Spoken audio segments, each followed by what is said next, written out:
নমস্কাৰ প্ৰিয় দৰ্শক, মই এষ্ট্ৰলজাৰ ডক্টৰ মঞ্জুশ্ৰী আপোনালোক সকলোৰে বাবে মা দুৰ্গাৰ চৰণত প্ৰাৰ্থনা জনাই মই আহিছোঁ আপোনালোকৰ ৰাশিফলৰ সৈতে। আপোনালোক সকলোকে মোৰ ৰাশিফলৰ অনুষ্ঠানটিলৈ স্বাগতম জনালোঁ। আজি 1947 শকাব্দৰ আহাৰ মাহৰ 13 দিন, ইংৰাজী 28 জুন, শনিবাৰ। আজি শুক্লপক্ষৰ তৃতীয়া তিথি আৰু আজি পুষ্যা নক্ষত্ৰ।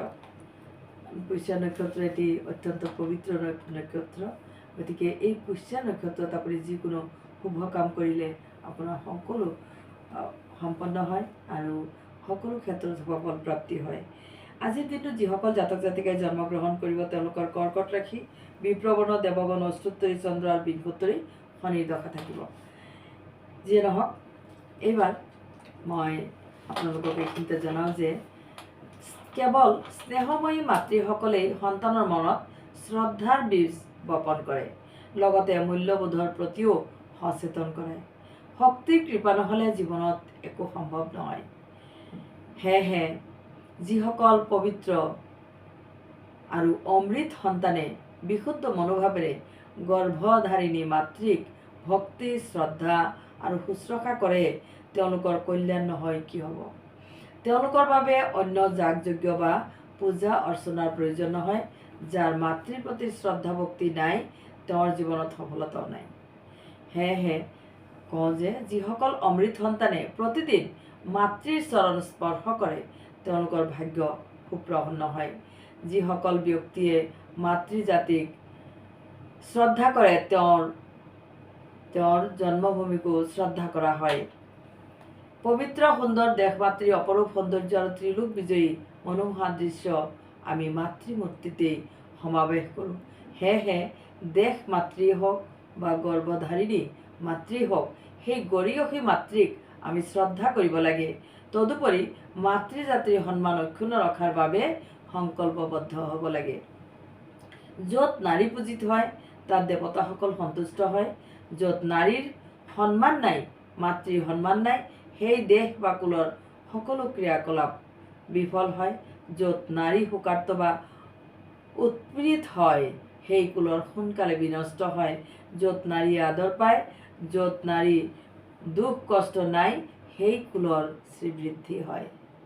যিয়ে নহওক, এইবাৰ ৰাশিফল লৈছোঁ। আজি কাম কাজত সৰু সুৰা সমস্যা থাকিব মেষ ৰাশিৰ লোকসকলৰ। তদুপৰি পিতৃ অসুস্থতাৰ বাবেও অৰ্থ ব্যয় হ'ব পাৰে। বিদ্যাৰ্থীৰ শুভ দিন উপস্থিত হৈছে। আজিৰ শুভ ৰং গেৰুৱা আৰু শুভ সংখ্যা 5 হ'ব। এইবাৰ বৃষ ৰাশি আৰ্থিক আৰু সামাজিক দুয়োৰে উন্নতি হ'ব। ৰাজনীতিত জড়িত লোকৰ উৎসাহ উদ্দীপনা বাঢ়িব। দাম্পত্য জীৱন সুখৰ। আজি বিদ্যাৰ্থীসকলৰ শুভ দিন, আৰ্থিকভাৱে আজি শুভ থাকিব। আজিৰ শুভ ৰং বগা আৰু শুভ সংখ্যা 2 হ'ব।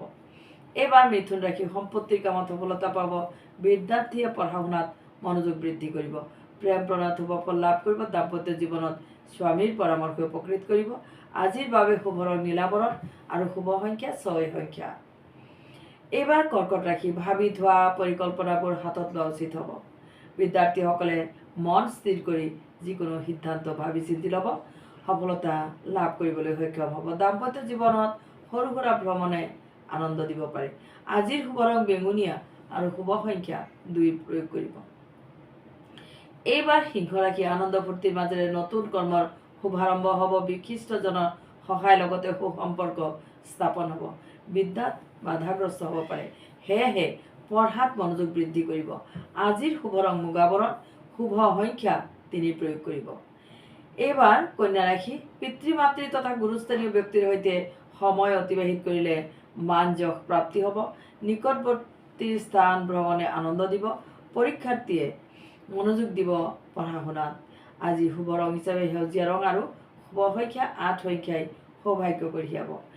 এইবাৰ তুলা ৰাশি চাকৰিয়াল লোকৰ শুভ দিন। সম্পত্তি আৰু ধন সঞ্চয়ৰ বাট মুকলি হ'ব। অবিবাহিত যুৱক যুৱতীৰ বিবাহৰ বাবে উৎকৃষ্ট সময়। ভ্ৰমণ বা প্ৰেম প্ৰীতিত শুভ দিন। আজিৰ শুভ ৰং কমলা আৰু শুভ সংখ্যা 5 প্ৰয়োগ কৰিব। এইবাৰ বৃশ্চিক ৰাশি কাম কাজত জটিলতাই দেখা দিব পাৰে। সেয়েহে সতৰ্ক হ'ব। মাতৃৰ স্বাস্থ্যৰ চিন্তা হ'ব। শিক্ষক শিক্ষয়িত্ৰী আৰু ছাত্ৰ ছাত্ৰীসকলৰ বাবে যথেষ্ট উন্নতিৰ সম্ভাৱনা। আজিৰ শুভ ৰং কমলা, শুভ সংখ্যা 3 হ'ব। এইবাৰ ধনুৰাশি বন্ধুৰ সুসম্পৰ্ক থাকিব, লগতে জনকল্যাণমূলক কামত সুনাম পাব। পৰিয়ালৰ বাবে খৰচান্ত হ'ব, দাম্পত্যত শুভ ফল, লগতে বিদ্যাৰ্থীৰ দিনটো মঞ্জলীয়া হ'ব। আজিৰ শুভ ৰং সোণালী আৰু শুভ সংখ্যা 6 হ'ব। এইবাৰ মকৰ ৰাশি পাবলগীয়া ধন ঘূৰাই পাব, গুৰুজনৰ আদেশ পালন কৰিব আৰু ধৰ্মীয় মনোভাৱেৰে দিনটো পাৰ কৰিব। আজি কৰ্মত উন্নতি তথা পৰিৱৰ্তন দেখিবলৈ পাব। আজিৰ শুভ ৰং গুলপীয়া আৰু শুভ সংখ্যা 7 প্ৰয়োগ কৰিব। এইবাৰ কুম্ভ ৰাশি আৰ্থিক সফলতা, লগতে উচ্চ বিদ্যাৰ বিষয়ত আজি ভাল ফল লাভ কৰিব। উচ্চ বিষয়াসকলেও যিসকল উচ্চস্থানীয় বিষয়া তেওঁলোকৰো কৰ্মত আজি ভাল ফল লাভ হ'ব। প্ৰবাসীসকলে ঘৰলৈ যাত্ৰা কৰিব পাৰে। প্ৰেম প্ৰণয় আৰু স্বামী স্ত্ৰীৰ মাজত মধুৰ সম্পৰ্ক বিৰাজ কৰিব। আজিৰ শুভ ৰং কফি, শুভ সংখ্যা 2 ব্যৱহাৰ কৰিব। এইবাৰ ৰাশি চক্ৰৰ শেষৰ ৰাশি মীন ৰাশিৰ কথা কওঁ। শাৰীৰিক শ্ৰম বৃদ্ধি হ'ব পাৰে, ব্যৱসায়ীৰ অধিক লাভৰ সম্ভাৱনা, বিদ্যাৰ্থীৰ বাবে উৎকৃষ্ট দিন। নৱবিবাহিতা দম্পতীৰ আনন্দময় ভ্ৰমণো হ'ব পাৰে। আজিৰ শুভ ৰং গুলপীয়া আৰু শুভ সংখ্যা 7 প্ৰয়োগ কৰি আজি সৌভাগ্য প্ৰাপ্তি কৰক। প্ৰিয় দৰ্শক, আজিৰ বাবে প্ৰস্তুত কৰা ৰাশিফল ইমানতে শেষ হ'ল।